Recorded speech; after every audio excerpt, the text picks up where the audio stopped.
Bom, rapaziada, Botafogo 1, Vasco 1, quer dizer, Vasco 1, foi em São Januário o jogo, Botafogo 1. Placar é esse, o resultado é bom, mas a atuação foi ruim. O Botafogo iniciou o jogo mandando no Vasco, a escalação diferente do Ancelotinho, né? Pegou o Vasco de surpresa e até o Vasco entender como é que estava se dando a partida, levou o gol, né? Foram duas chances do Cabral de cabeça, uma para fora e a outra foi no gol, né? Cabeceio de Almanac, indefensável pro Léo Jardim. Mas depois que o Vasco encaixou a marcação, fez pressão e dominou o Botafogo no resto do primeiro tempo. Depois, do segundo tempo, equilibrou um pouco as questões, mas ainda assim o Botafogo não criou muitas chances de perigo de gol real, né? E o gol que. Nossa, o gol que o Botafogo toma, que falha bizonha do John. Ah, mas o Marlon Freitas desviou. Gente, desviar, a bola vai desviar em um monte de gente. E alcançar ou não a bola, desviar ela em cheio pra fora, às vezes tu alcança, às vezes não alcança. Ele tentou tirar a bola, ela não saiu inteira, não pegou em cheio nela.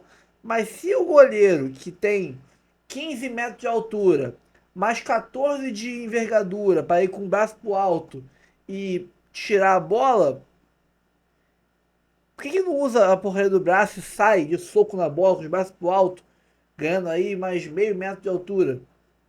Se ele sai da bola, se ele sai da bola socando, não ia ter desvio do Marlon. Mas ele sai com os braços para baixo. Sei que ideia de debilóide é essa. Mas é isso, o Botafogo, mais uma falha do John, né? John, por mim, pode ir à vontade, embora pra Inglaterra, nem ligo mais, pode ir. Vai com Deus. E o Ancelotti mexeu mal. Não entendi porque ele não mexeu, no outro Jefinho em campo. O jogo tava com pouco espaço no segundo tempo. Eu tocava de um lado pro outro, de um lado pro outro. Não conseguia achar espaço na marcação do Vasco. Botava o Jefinho pra dar um drible, abrir um clarão na defesa com um ou dois dribles aí dele, ou até com faltas sofridas. Não entendi porque ele não botou o Jefinho, mas é isso. Vamos ver reagir aqui ao troca de passes, né? Que analisaram também o lance da reclamação de pênalti do Vasco, que não tem nada de pênalti. Um lance de movimento natural do Marlon. Não ganhou espaço para travar o gol. Se o Barça não estivesse ali, bateria no corpo do mesmo jeito, não iria pro gol. Então, nada de legal nesse lance, não. Vamos reagir aí todos esses comentários de troca de passes. E daqui a pouco a gente volta. Curta, comente, compartilhe. Se inscreva no canal, ative o sininho.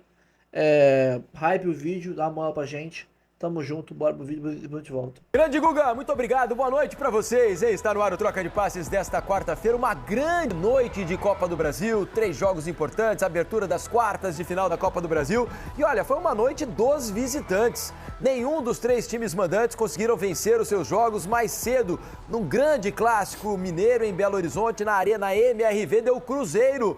2-0, o Cruzeiro sai na frente do Galo. E os 2 jogos que terminaram agora há pouco, você acompanhou aqui no Sport TV em São Januário. Vasco e Botafogo empataram pelo placar de 1-1. E lá na Liga Arena, Arena da Baixada em Curitiba, deu Corinthians. O Corinthians venceu o Atlético por 1-0. Vamos falar sobre todos esses jogos a partir de agora, aqui no Troca de Passes. Vocês terão todas as entrevistas, a melhor análise a partir desse momento. Eu tô aqui com o Carlos Eduardo, o Mansur, com o Alex, com vocês aí de casa, por meio da hashtag Troca de Passes. Vão lá no X no Twitter, hashtag Troca de Passes, mandem as suas mensagens pra gente. Tá aqui o caminho, é fácil, conhecido, vocês todos já estão acompanhando há muito tempo. Mandem as mensagens, o programa é cheio hoje, mas prometo ler algumas das mensagens de vocês ao longo desses 90 minutos de programa. Ou um pouco mais, porque o Mansur fala a beça e às vezes acaba estourando. Tudo bem, Mansur? Boa noite. Uma grande noite de futebol, né? Acho que tivemos 3 bons jogos, cada um com as suas características, na noite dessa quarta-feira, na abertura das quartas de final. Ou não, Mansur? Boa noite. Boa noite, Felipe. Boa noite, Alex. Todo mundo que assiste o Troca.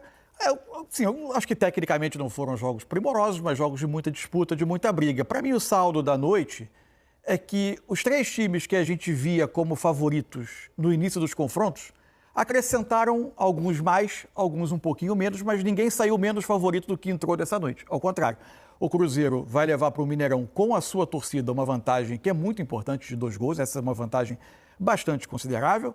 O Corinthians, que embora não faça um grande campeonato brasileiro, tinha pela frente um Atlético que também não faz uma grande Série B, então era natural que o Corinthians fosse visto como o favorito do confronto. E ele ganha fora de casa. Não é fácil ganhar em Curitiba, na Liga Arena. Vai decidir em casa tendo um empate a seu favor. Então também aumenta um pouco o seu favoritismo. E acho que o empate em São Januário, embora o jogo tenha tido alternâncias ali de domínio, em alguns momentos o Botafogo começa melhor, depois quando o Vasco retoma o controle no primeiro tempo, mas achei depois, em parte do segundo tempo, o Botafogo conservador até nas suas escolhas. Mas acho que indo com um empate para o Nilton Santos e tendo mais recursos no seu elenco, acho que o Botafogo segue como favorito no confronto. Acho que não teve nenhuma inversão nessa quarta-feira de jogos de ida, nenhuma inversão das expectativas que a gente tinha antes do confronto começar. É por aí. Ô Alex, queria ouvi-lo também sobre os confrontos dessa noite. Boa noite, Alex. No caso de Vasco e Botafogo, acho até que o Vasco foi um pouco melhor do que o Botafogo, se a gente pensar no que foram os 90 minutos. Mas o resultado, sem dúvida, é melhor para o Botafogo, que vai decidir agora em casa, diante da sua torcida, a vaga na próxima fase. Ou não, Alex? Boa noite. Boa noite, Felipe, Cadu Mansa, todo mundo que está em casa. Um pouco melhor, sim, também acho. O Vasco jogando em casa, né? Teve mais ações, né? Esse lado um pouco mais cauteloso do Botafogo, porque está com o resultado, né? Nesse sentido. Leva um resultado importante para casa, mas aí vem uma questão que eu acho que já entra em discussão, de repente, por causa desses 2 últimos jogos, aproveitamento do Diniz de 39% apenas no Vasco, mas o Vasco ele tem realmente uma cara, ele tem uma evolução que ele precisa também de mais atletas, acredito eu, e hoje ele mostra que ele pode competir, assim, né? A gente nunca sabe ao longo do tempo, porque na repetição para aquilo que o Vasco tem, de opções para o treinador, às vezes pode ser que falte resultado realmente, mas eu acho que o Diniz ele acrescenta muito ainda para esse Vasco e vai ser um jogo interessante, né, no Nilton Santos, né, para a gente poder ver o que esse Vasco, que às vezes ele precisa de repetição, o que de repente falta, né, cara? Mas eu acho que o Vasco foi um pouquinho melhor, o Botafogo mostrou ser um pouco mais ter uma regularidade um pouco maior de um time também um pouco mais cascudo. É isso. Vamos começar então a conversar sobre esse jogo lá, direto de São Januário. Vamos voltar aqui ao Sport TV. Agora já dentro do Troca de Passes, o Guga Villani, Lédio Carmona, o intrépido, e Richarlison, o dançarino. É isso. Tudo bem, meus amigos? Boa noite. Bem-vindos ao Troca de Passes. O Mansur aqui foi meio cauteloso ao dizer sobre a qualidade dos jogos. Eu concordo com ele. Mas eu acho que tivemos 3 bons jogos. Vocês não conseguiram ver o jogo do Corinthians, evidentemente, porque estavam no ar na transmissão deste bom Vasco e Botafogo. Mas foi um jogo divertido de assistir esse clássico aí em São Januário hoje. Tô muito animado para essa bela quarta-feira de Copa do Brasil. Guga, bem-vindo, amigo. Eu tô contigo. Tudo bem, Diniz, amigos? Ótimo. Boa noite a todo mundo ligado no Troca. Com intensidade, com marcação alta, os times estrategicamente foram muito bem, né? Cada um tentando anular o adversário, sem muito espaço para jogar. Ainda assim tivemos uma bola no travessão do Vasco, boas defesas, um gol para cada lado. Se não espetacular, eu tô contigo. Acho que o jogo foi bom. Eu não sei o que pensam os amigos. Boa noite. Boa noite, amigos. Felipe, Alex, Mansur. Eu acho que o jogo foi bom. O jogo foi bom e teve até um lado surpreendente. Foi a boa atuação do Vasco, né? Uma atuação convincente. Aí, evidentemente que o torcedor fica meio inseguro, porque foi muito bem contra o Santos, depois degringolou. Hoje volta a jogar, fazer um bom jogo, um bom clássico contra o Botafogo, com mais intensidade, com mais força. Dominou o jogo em alguns momentos, em outros, como o Mansur e o Alex disseram, o Botafogo foi melhor. O resultado, acho que foi relativamente justo. Acho que o Vasco, em alguns momentos, foi mais momentos do jogo, em mais etapas do jogo, foi superior ao Botafogo. Mas, enfim, foi um resultado justo e o Vasco fica com esperança de conseguir competir contra o Botafogo. Acho que o Botafogo poderia ter jogado mais, tem elenco para isso, tem mão de obra para isso, tem potencial para isso. Foi conservador, concordo com o Mansur. E o Vasco foi surpreendente. Acho que a grande notícia para a torcida do Vasco, além da atuação, foi atuações individuais. O Barros, para mim, o melhor jogador em campo. Menino que vem de 2 empréstimos, meio inexplicáveis, para o Amazonas e para o América Mineiro, porque ele era titular quando ele saiu do time e depois foi emprestado. E o Jair, que há muito tempo não jogava tão bem assim, na minha opinião, fez um ótimo jogo. De resto, estou com o Felipe. Acho que foi um bom clássico em São Januário. Richarlison, a impressão que eu tenho, eu concordo, o Botafogo é melhor que o Vasco. Aliás, os números apontam isso, né? São 45 milhões de reais na temporada do Vasco em reforços e mais de 700 milhões de reais de reforços na temporada do Botafogo.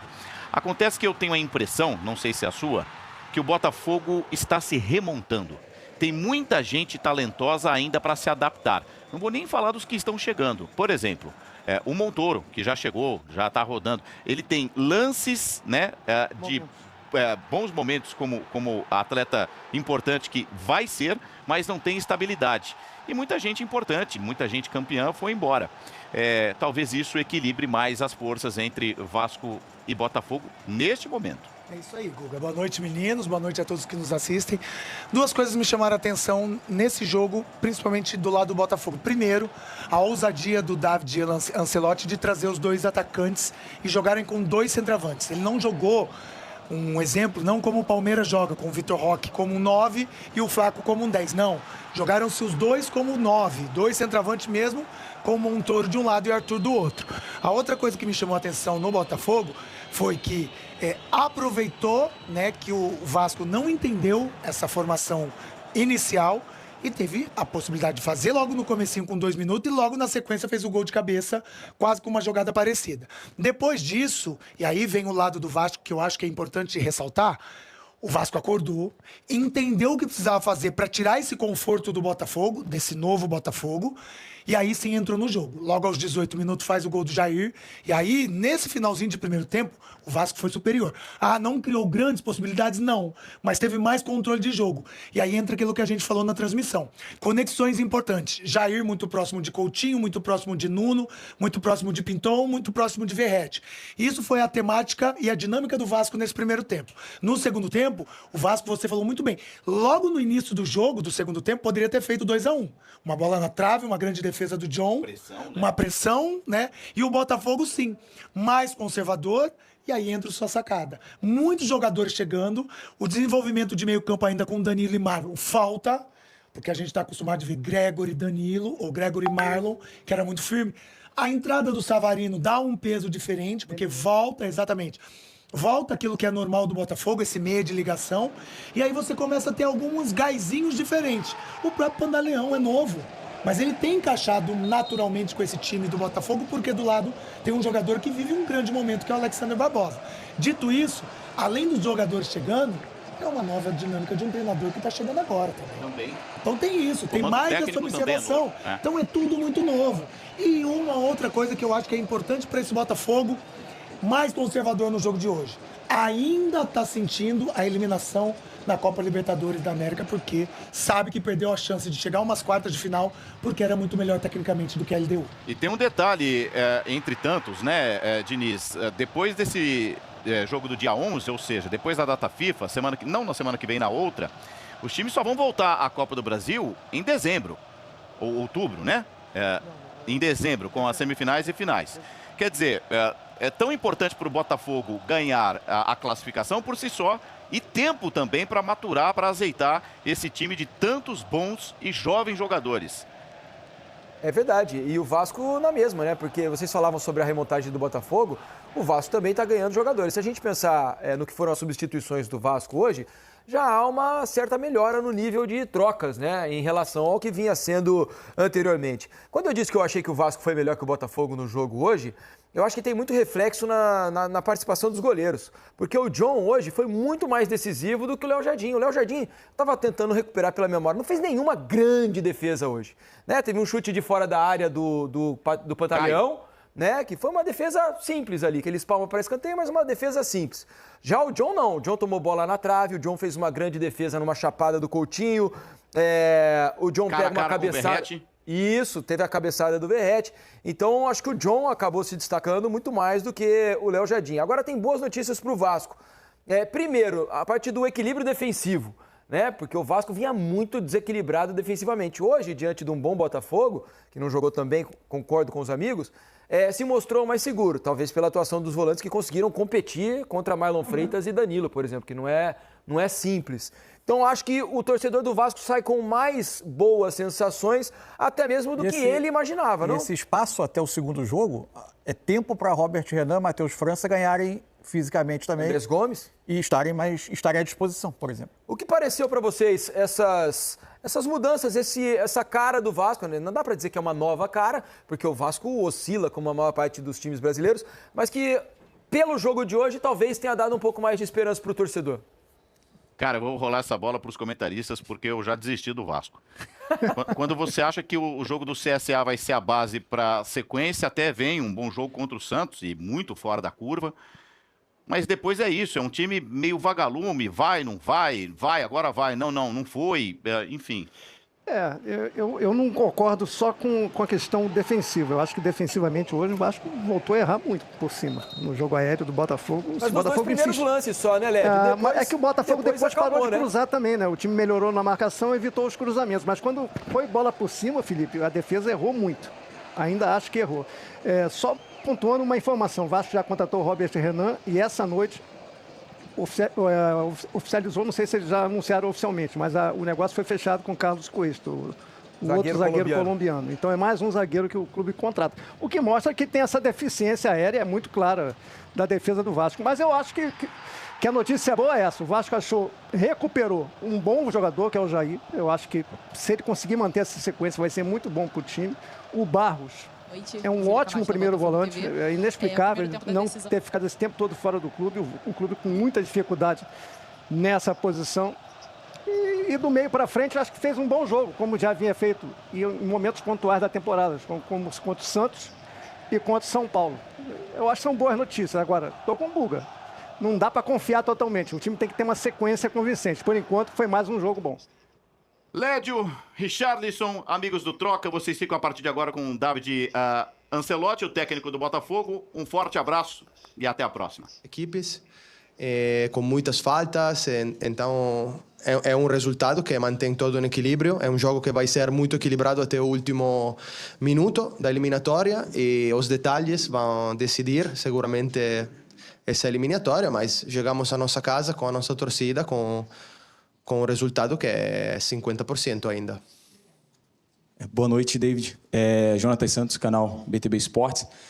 Queria que você pudesse falar a sua avaliação em relação à dupla de ataque. Você utiliza 2 centroavantes que no início da partida foi extremamente eficaz, até aproveitando ali a brecha do setor defensivo do adversário. Obrigado. Sim, gostei da última meia hora contra a Juventude. Acho que eles combinaram bem os movimentos.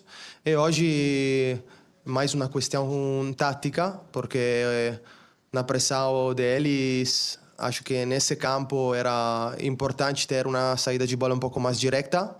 E ter 2 delanteiros ajudou nos primeiros minutos para não ter perdas de bolas, que nesse momento a gente tem. E temos que melhorar, mas nesse jogo tão importante... Essa foi a motivação, mas é uma opção que temos agora com o Cris e vamos ver jogo a jogo como preparamos os jogos, mas gostei, começamos o jogo com uma ideia clara também de cruzar, porque temos 2 delanteiros na área e jogou o gol, então contente com o jogo dos 2 delanteiros.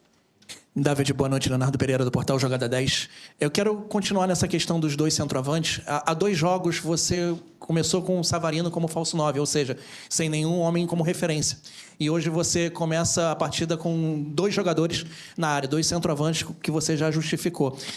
Você fala sempre em adaptar aos jogos, mas o Botafogo ainda não tem uma identidade, você procura uma identidade para esse time e, aproveitando, queria saber como é que está o Cris Ramos, por gentileza. Obrigado. O Cris Ramos tem que passar controles no hospital, ainda não tenho informação. A adaptação, claramente, tem que ser um time que quer jogar atacando, mas depende muito dos jogadores que tenho no elenco. Se não tenho delanteiros, tenho que jogar sem delanteiros. Se Cabral não treina toda semana e só tenho disponível Savarino, que pode atacar a profundidade, temos que jogar claramente um jogo mais vertical, não temos uma referência ofensiva. Agora que tenho disponível 2 delanteiros, tenho que adaptar o elenco e o rival. Mas a ideia que temos que ter é que temos que ser um time que joga a um ritmo alto, que joga a transição rápida e que se tem a possibilidade de ter uma saída de bola limpa, tem que procurar. Claro que não é fácil, sem treinos, jogando... Acho que 13 jogos em pouco mais de 35 dias. É difícil treinar, é difícil, temos dificuldades, claramente, porque também temos que procurar ganhar os jogos e fazer bom resultado, então temos que adaptar muito. Oi, David aqui, tudo bem? David Sharp, do Antenados na Jogada.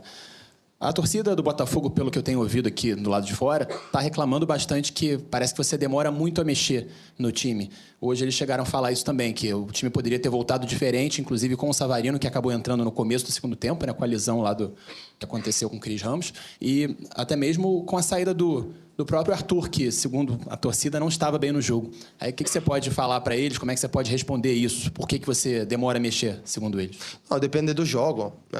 Então, hoje, acho que depois do câmbio de Savarino, tinha pensado os 2 câmbios, que demorei um pouco, porque o time tinha mais controle no jogo. Eu vi o time bem, 20 minutos, então por isso demorei um pouco, mas não...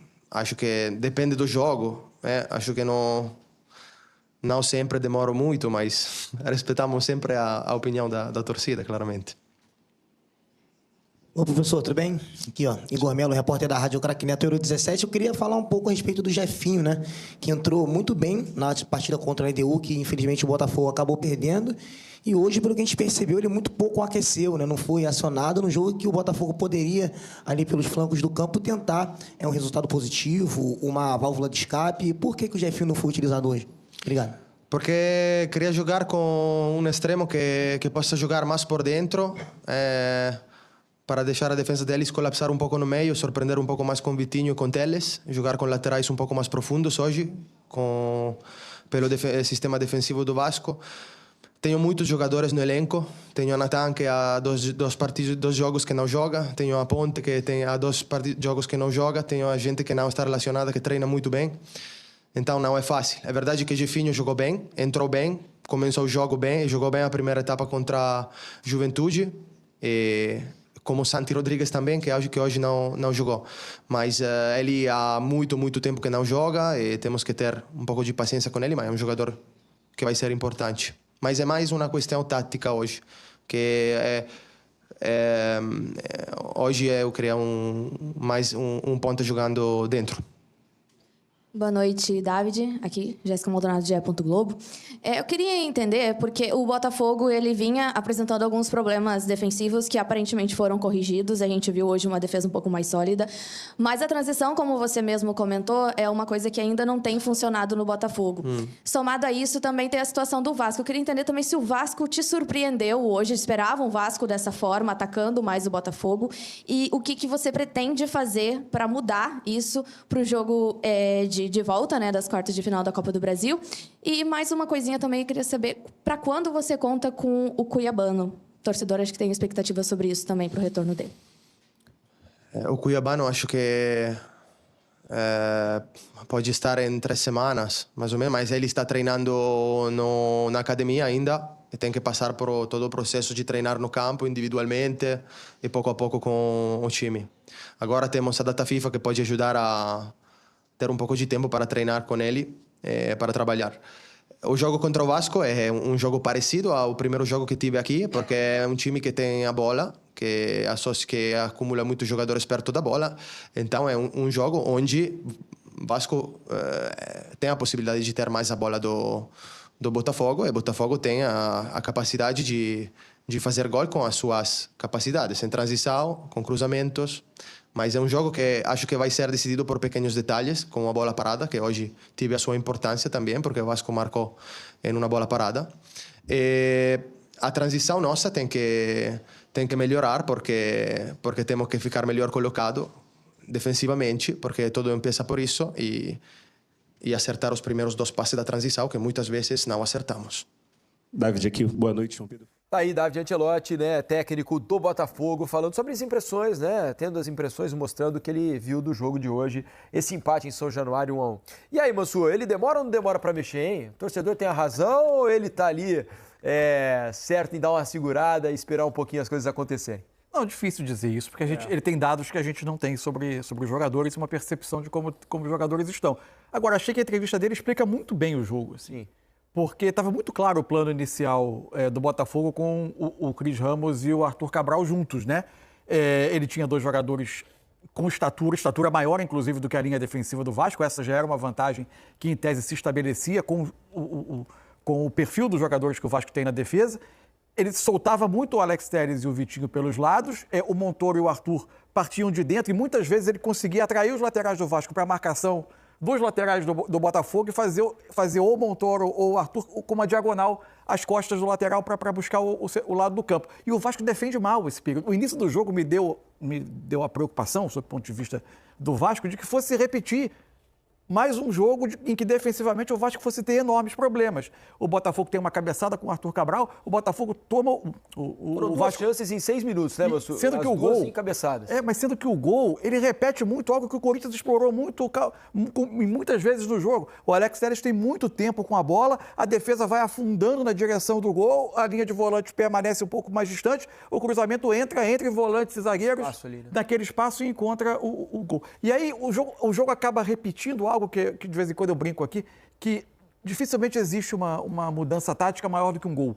O Vasco, ao encontrar o gol do Jair, no 1-1, que ainda não era o momento que o Vasco tinha de fato voltado ao jogo plenamente, a partir dali o Vasco se encoraja a jogar e começa a pressionar mais o Botafogo desde a saída e o David assume na coletiva que o time ainda tem esses problemas e que essa é uma outra razão para ele usar os dois jogadores mais altos, que era tentar um jogo direto, e achei que a presença deles condicionou demais o Botafogo a essa bola longa, o tempo todo. Nem sempre o Botafogo acabou, mesmo tendo a estatura maior, conseguindo essa vantagem. A bola voltava para o Vasco se colocava no campo ofensivo.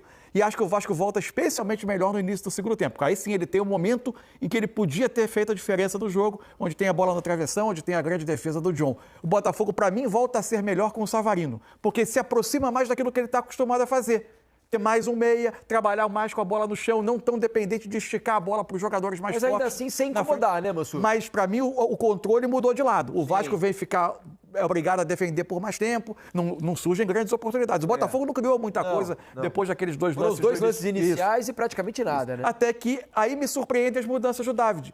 Quando ele coloca o Newton no lugar do Montoro, coloca o Matheus Martins no lugar do Arthur, aí mais ou menos uma mudança que mantém. O Danilo passa a ser o jogador que fecha o lado direito na linha de meias. Achei o Botafogo aí mais conservador nas mudanças. Ele não usou nenhuma das outras opções ofensivas que ele tinha. A partir daí o Vasco volta a ter um pouco mais da bola, mas o jogo realmente, a partir dali, não produz mais muita coisa e se encaminha para o empate. Se fosse obrigatório ter um vencedor, acho que o Vasco andou mais perto. Não acho que foi uma diferença gritante, mas acho que o Vasco andou mais perto de vencer. Mas eu fiquei decepcionado com o futebol do Botafogo. Eu também. Né? Porque o Botafogo claramente é um time melhor do que o Vasco, né? Hoje não foi pra mim, de novo. Nem sempre tem sido um grande Botafogo, né? Mas ainda assim melhor do que na média, mas melhor na média, né, com o Ancelotti, o Botafogo atua bem, né? Assim, é maravilhoso, mas atua bem ali, uma nota 6,5. O Botafogo me decepcionou no jogo hoje. E hoje foi muito, muito conservador, um termo bem utilizado pelo Mansur, Alex. Incomodou pouco, agrediu pouco o Vasco. O Vasco foi quem criou as melhores oportunidades e mesmo jogando fora de casa, imaginava um Botafogo mais criativo na partida de hoje, inclusive explorando deficiências que o Vasco apresentou nas últimas partidas, não? Parece que se tivesse forçado um pouco mais, tivesse a vontade praticamente de vencer realmente o jogo, não que não estava, mas eu falei em ação. Na cabeça é uma coisa, o que você programa antes do jogo é uma coisa, mas aquilo que aconteceu no jogo, lógico, a falta do Savarino, ele faz falta, né, nessa diferença para você criar mais, você ter uma capacidade melhor, só que até você vê no segundo tempo, logo de cara, essa chance que teve o bate-rebate ali, que a bola bate aqui no peito, meio no ombro, que vai em cima do John, e é a única forma que ele tem de fazer a defesa. E depois a bola do Jair para o Verratti, que o Verratti acaba... O John sai de novo abafando, ele né? não consegue dar a cavada do Pedro ali, né, com o pé trocado. Então, foram as melhores chances, assim, se for ver. O Vasco, ele tem as suas dificuldades, Esse negócio de marcar esse lado direito dele aqui, do Ryan, vim, não vim, quando vim, que gerou a briga no jogo passado com o Fernando Diniz e hoje recebe o lateral, no caso, hoje o Alex Telles, recebe muita bola, tem muita facilidade para jogar. É duro você ter realmente esses momentos frágeis assim, por às vezes você tá fazendo alguma opção. De estar marcando esse atacante um pouco mais por dentro, para você fechar a linha por dentro, e às vezes não querendo fazer desse cara, esse atacante, esse quinto homem como se fosse aqui, porque você tem um lateral potente atrás que é o Paulo Henrique, ou até mesmo o Pumita, e às vezes ele fica longe do jogo, mas isso precisa ser realmente também ajustado para algo. Mas é um jogo aquilo que é um jogo eliminatório, e o Botafogo ele foi jogando, saiu ganhando, parece que ele jogou meio meio tranquilo. Freio de mão puxado, né? Ficou meio tranquilo. Essa questão mesmo que tomou o gol. Era um jogo que parecia que ele também não queria se expor. Não se expor, mas também não sofreu tanto assim, né? A não ser essas 2 chances do Vasco. Mas ainda teve, me lembrei agora, né? Teve a saída do Paulo Henrique no intervalo. O Puma, na segunda parte, aproveita de uma bobeira do Telles, né? Bate uma bola meio sem ângulo de esquerda, que o John cai embaixo. A bola entraria entre o John e a trave. Isso. E o John cai fazer uma grande defesa, porque o chute era muito próximo. Naquela largada de segundo tempo. Isso, foram, veja, são 3, 4 defesas. A única mexida que me dá quase a segurança de dizer essa o treinador demorou a fazer, acho que foi a do Paulo Henrique. É verdade, ele já dava sinais ali no primeiro Ele entra ele faz uma antecipação e que ele consegue chegar na bola e logo depois ele parece levar a mão atrás e tenta continuar na jogada. Aí veio a informação, né, da Duda Dal Ponte, nosso repórter que estava no campo, que ele já foi ali pedir aos médicos, né, para botar um spray na coxa. Falei, né, tava com o Alex vendo o jogo, falei, olha, quando o cara já porque vem isso é de perigoso, lesão, né? Você pode pede o spray mágico ali, é sinal de que deu ruim. Qualquer sinalzinho a mais, se é na mesma perna, no mesmo local. E é um jogador que tem feito diferença, né? Sim, ele é muito especialmente importante. ofensivamente. Exato. Hoje, um dos melhores lances foi ele. Entra como um raio ali pelo lado direito da área, cruza a bola na cabeça do Verratti e o John acaba fazendo a defesa. Daqui a pouco a gente vai trazer a entrevista do Fernando Diniz. Antes, deixa eu colocar aqui no papo Paulo César de Oliveira, porque o torcedor do Vasco está reclamando de um pênalti, né? Uma bola no braço do Marlon Freitas dentro da área. O PC está aqui para tirar... expulsar o Marlon Freitas, porque deu uma cotovelada na bola. Deu uma cotovelada na bola, foi exatamente isso.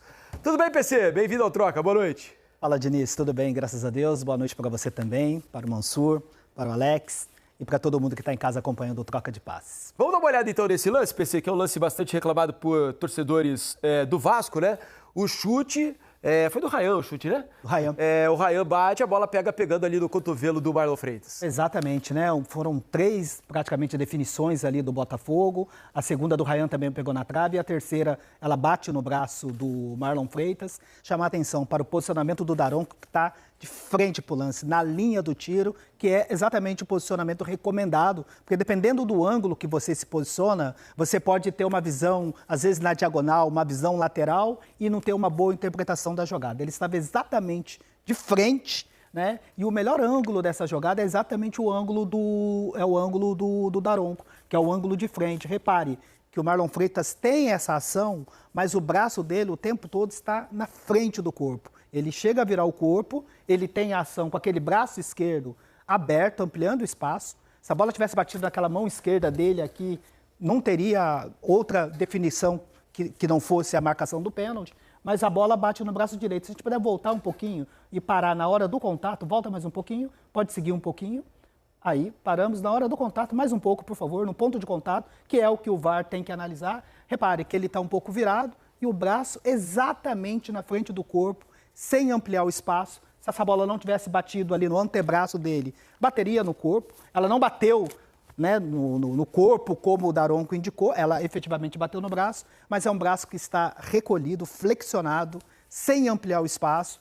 Portanto, bola na mão, foi uma boa decisão do Anderson Daronco. Tem um dos ângulos, PC, fazendo advogado aqui da torcida do Vasco nesse momento, tem um dos ângulos, esse primeiro ângulo não, esse aí, ó.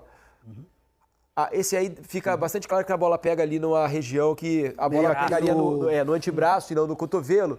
É que tem um ângulo que, às vezes, nesses cortes de internet que o torcedor, às vezes, acaba pegando, tem um ângulo que realmente dá a impressão da bola ter pego no cotovelo e o cotovelo tá aqui, ó. Corta pra mim a câmera aqui. Exato. Corta a câmera pra mim aqui. E o cotovelo, essa câmera aqui, ó. O cotovelo tava pra fora, então dá a impressão que a bola pega no cotovelo. Mas em 2 ou 3 ângulos diferentes dá pra ver que a bola pega realmente aqui, né? No antebraço, que tá na direção do corpo. Mas realmente tem cortes na internet que dá a impressão de que a bola pega no cotovelo e que o cotovelo... Esse é o melhor ângulo, eu acho, né? Esse é o melhor. Esse é o melhor pra mim. Um outro ângulo que não tá aqui, mas de repente o nosso time busca, que foi o último, que é exatamente o de frente, que está na linha do Daronco, que é o ângulo do Daronco, que é exatamente o ângulo que ele viu, porque a sua observação é bastante pertinente, Diniz, porque depende muito do ângulo que você observa a jogada, por isso que a recomendação é sempre você estar preferencialmente na linha do tiro, que aí você consegue ver a posição do braço. Porque se a bola tivesse batido no cotovelo dele, assim, porque a asa estava aberta, né, aberta, a asa estava um pouco ampliando o aberta. espaço. Mas como ela pega no antebraço, acho que não se configura o pênalti. Se ela tivesse pego na ponta, por exemplo, do cotovelo, eu acho que seria pênalti, né? Porque a ponta do cotovelo tá para fora, né? É isso, porque o que acontece, inclusive a movimentação, depois a gente vai voltar, e a movimentação do braço do Marlon Freitas é depois que a bola bate. E nesse tipo de lance, o árbitro deve avaliar, e o VAR principalmente, com todos os ângulos disponíveis na cabine, ele tem que avaliar o momento do ponto do contato. E no momento do ponto do contato, a bola bate aqui um pouco mais abaixo, né, no antebraço, que está à frente do corpo, sem ampliar o espaço. Portanto, bola na mão. Agora, um lance difícil. O Daronco teve uma boa interpretação no campo de jogo. A sinalização... Porque ele não viu, né? Porque ele faz um sinal de que a bola pega no corpo, né? E você vê que aí tem uma mudança, inclusive no procedimento do VAR. Não foi divulgado ainda, né, o áudio do VAR, mas lembra aquela crítica que a gente tinha no começo do campeonato? Quando o árbitro descrevia uma ação que era diferente do que o VAR estava vendo, mesmo o VAR entendendo que não era pênalti, ele chamava o árbitro lá na cabine só para dizer, ó, tô vendo aqui, mas não foi pênalti. Causava mais confusão. Agora não. O Daronco até sinalizou o corpo, tem que ver se ele fala, né? Mão e bate no corpo, só depois que o áudio for divulgado. Mas o VAR, analisando a imagem, ele teve uma boa interpretação, porque o braço está exatamente... Se esse braço está escapando um pouco, como você sinalizou, e essa bola bate no cotovelo, ampliando o espaço do corpo, se essa bola não fosse bater no corpo dele, aí sim seria pênalti. Mas o lance assim... E só, olha lá, o Daronco sinaliza o corpo, né? O tempo todo sinalizando o corpo. O VAR olha, ele está até descrevendo uma ação diferente daquilo que o VAR viu na imagem, mas o importante é que o braço não ampliou o espaço, portanto, bola na mão, boa decisão da arbitragem. Vamos ao próximo lance? Eu queria que o PC avaliasse se isso é falta ou não. Vamos colocar o próximo lance, por favor. Solta o lance, pode soltar o lance aí, o segundo da nossa lista aí, por favor, Eugênio. Deu um probleminha lá, porque aconteceu algo desagradável, né? Estava até esperando a chamada do VAR. Desagradável. Sempre que o apitador é derrubado no campo.